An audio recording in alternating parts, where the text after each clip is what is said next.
You open your eyes, and congratulations. You have officially hit the jackpot in the competition for most pathetic protagonist of the decade. You are Bear Bailey, the quiet, nice guy working in a music shop, owner of such catastrophically low self-esteem that your only method of interacting with women is years of silent, devoted worship from the deepest possible friend zone. You think you're Romeo. The people around you think you're an anxiety statistic. And you know what? The people around you are right. Enjoy your nice guy status, Tiger, because your life is about to become a masterclass in biological violence, social suicide, and exactly why some people should not be allowed unsupervised access to esoteric gift shops. But here's the kicker. Director Curry Barker made this film at the peak of the internet's man or bear debate. And he did not choose that name by accident. Because Bear is not a romantic hero with unrequited feelings. Bear is the perfect deconstruction of a man who spent years convincing himself that his passivity and silence were virtues rather than cowardice.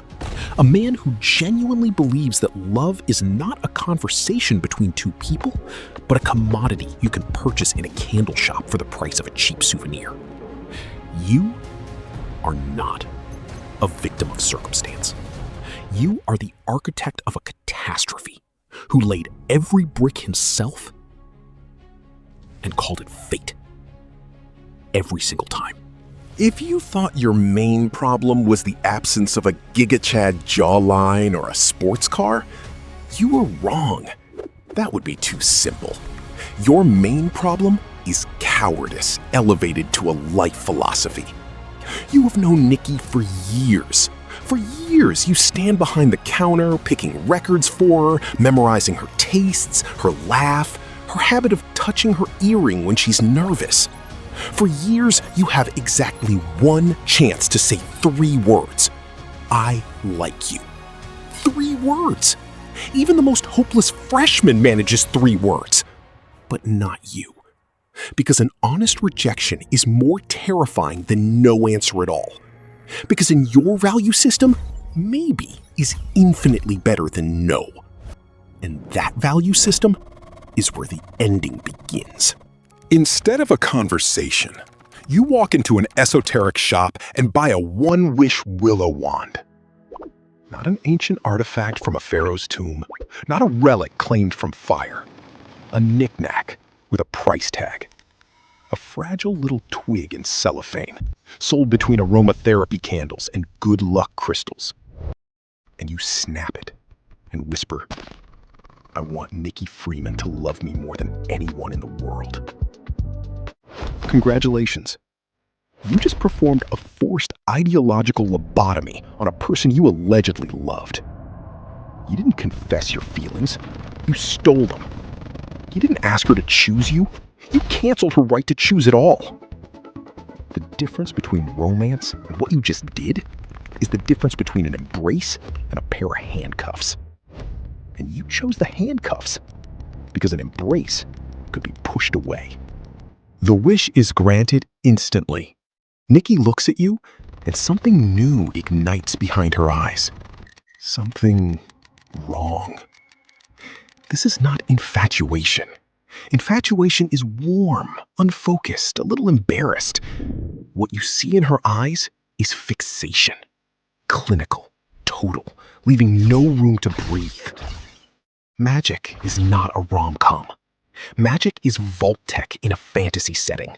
It delivers exactly what you ask for and completely ignores what you meant. You wanted her to love you. She loves you. She cooks you lunch. Sounds sweet, right? Until you find out the main ingredient is the meat of your own dead cat. Because her magically scorched brain calculated that this is the most valuable protein source in the house, and it belongs to you. This is not cruelty. This is care. Her care. The only form of care the wish wand left her after it took her personality. At night, she doesn't sleep. She stands in the corner of your bedroom and watches you breathe. 1 hour. 2. All night. Not because she is a monster, because her rewritten neural network has classified your safety as the highest priority and standing near you as the highest possible joy. She stops eating regularly, stops going outside. One day you realize she has stopped leaving the doorway at all, her body eventually making certain biological decisions without her permission. Because stepping away, even for a minute, means not being near you. And not being near you is unbearable. You wanted a girl who hangs on your every word? Here she is. You can stare into each other's eyes as long as you like. She will not look away. Not ever. You are living with a terminal stage OCD wrapped in the skin of your dream. And the dream is staring at you without blinking. And it is the most terrifying thing you have ever seen. When your tiny brain finally registers that things have gotten out of hand, you do the most logical thing an incel in a panic can do. You call the Magic Shop's customer service hotline. This moment is the absolute peak of biochemical cynicism in the film. The operator picks up.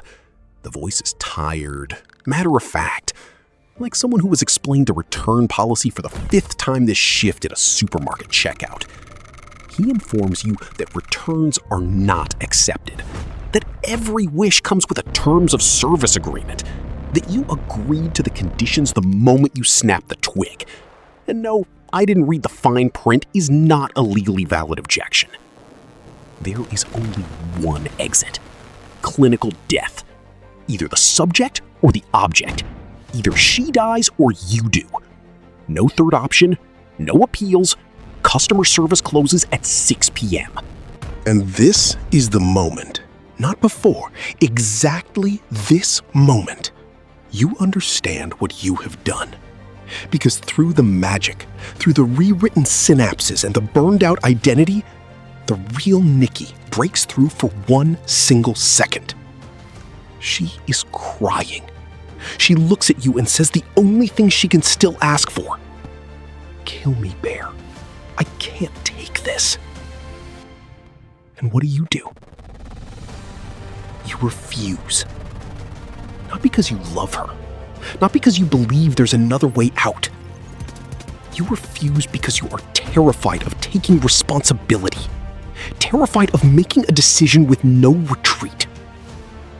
Your entire existence has been one long exercise in avoiding one honest conversation.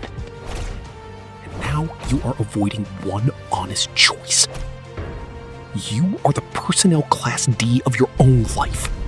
A man who will let the torture continue indefinitely, rather than put his name on its ending. Let's stop and properly mourn Ian and Sarah. Actually mourn them, because they deserve more than a footnote in your story. Ian was your friend, a real one, the kind who shows up without calling and brings beer just because he sensed you were having a bad day. He used a wish wand too. Wished for $1 million. Not power, not immortality, just money. A human, understandable wish. That $1 million now sits in a neat stack in his empty apartment. Ian took a bullet point blank from an obsessed Nikki, simply for showing up at the wrong moment. He did nothing wrong. He just ended up standing between your wish and her fixation. That was enough. Sarah loved you. For real. Not under the influence of magic, not because of a broken twig, just loved you. The way living people love, with all the awkwardness, the vulnerability, the risk of being turned down. She saw the real you, not the idealized version, and chose you every single day while she could. You never noticed, because you were too busy looking in the other direction. Sarah didn't even get a bullet. Nikki found a worse use for her. You look at what remains, and reach for the pills. Even this you do in a way that avoids full responsibility. Not because you've made a decision, because you need an exit that will happen on its own. You spent your whole life avoiding one honest conversation, and now you're avoiding one honest ending. Your face in this moment is the Hide the Pain Herald meme, except there is more pain here than in every Fallout vault combined. And there's no one left to hide it from. Everyone is gone. In the end, your death is the most just moment in the film, and the most bitter. While you convulse on the bathroom floor, Nikki finds the last wand. You thought you were the only clever one? No. She knows how to snap twigs, too. She makes the mirror wish. The same words, word for word, reversed. I want Bear to love me more than anyone in the world. You hear the otherworldly crack of a breaking willow. And yourself, the last thing that remained of you, evaporates. You stop convulsing. You stand up. You walk to her, calmly. You hold her. You die in her arms. And in that moment, the curse lifts, because its source has finally gone cold. Nikki comes back to herself. She is standing in the middle of a room with 3 bodies, with tattoos she never chose, with months of borrowed memory in her head, and with a perfect crystalline awareness of every single second of what she did. She remembers everything, down to the last detail. This is not amnesia. This is a sentence. She faces life in prison. You face oblivion. You got what you wanted. She held you as you died. You are the friendly neighbor who destroyed every life within reach. Not out of malice, out of cowardice. Which, if you think about it, is considerably worse. But hey, you got that first kiss, right? After years of waiting. Too bad you weren't breathing by then. Subscribe if you want to find out how you die in the backrooms, why it sucks to be a clone in Star Wars, or what happens to your mind after 5 years on an orbital station. And I'll see you in the next one. Choose the conversation, not the wish wand.